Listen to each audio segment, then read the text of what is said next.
And we're back like 3 seconds later. Okay. Hey, I went ahead and while my son was doing his editing of the video, I took the burner completely apart from its side piece that held it in. And if you look at it, this is the bottom, right? How do I know? It's because those little dimples where they put these two halves together, the dimples on the bottom, and there's a hole looking on the top. Besides that, I marked the top with the word top. All right, so this is going to be real quick. I'm going to walk you through just cleaning them with the flame sensor and the hot surface igniter, right? So go by Harbor Freight, get yourself a nice little cheap brass brush, just like I told you before. The ones you would get at Harbor Freight come in a 3-pack. Okay, get you a nice little brass brush, a nylon brush, and even a stainless steel brush if you want to clean a grill or something like that, right? But I try to use only the brass brush. It's very soft. It does a great job cleaning. So what you would do is basically you've already been told about the actual burner opening itself and these these little travel lanes that go from burner to burner, and that's how we light on one end and it travels across the whole face of that burner and lights the furnace, right? But what we'll do is just take our brass brush and clean those faces, okay? Throw that back there, okay? Turn this one sideways. And you could clean all the way down, flip it over. You don't need to clean the top part. There's nothing there. If it gets a little dusty, just wipe it off, or even spray it with water, and a damp rag would do fine. We're more worried about the opening and the passageway through the burner.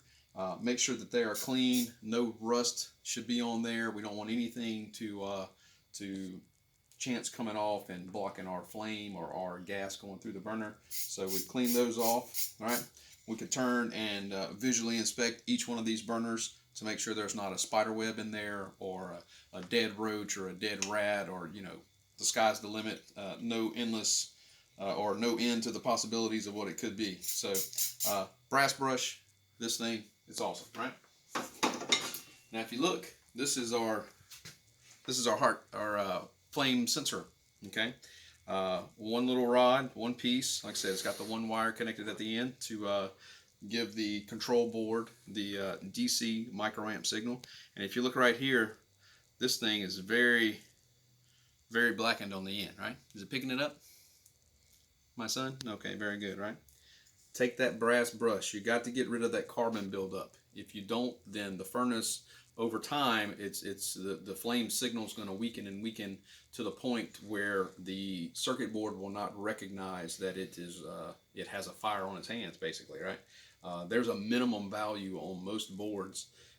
If the flame signal is not at least 0.5 microamps, it's probably not going to let the furnace run.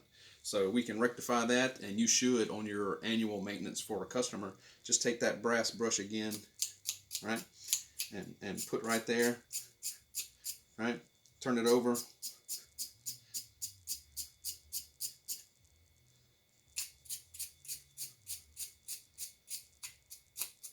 and clean all that off of it, right?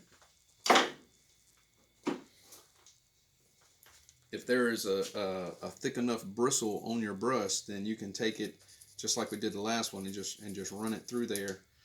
Don't move the brush. Just hold the brush stationary and move that, depending on, I guess, what dominant hand you have, right? And basically you can see all this. I mean, it'll take that carbon right off. So that's what we want to do, right? So flame sensor, burners down. Where's the hot surface igniter? Here it goes. Clean the hot surface igniter? No, you don't.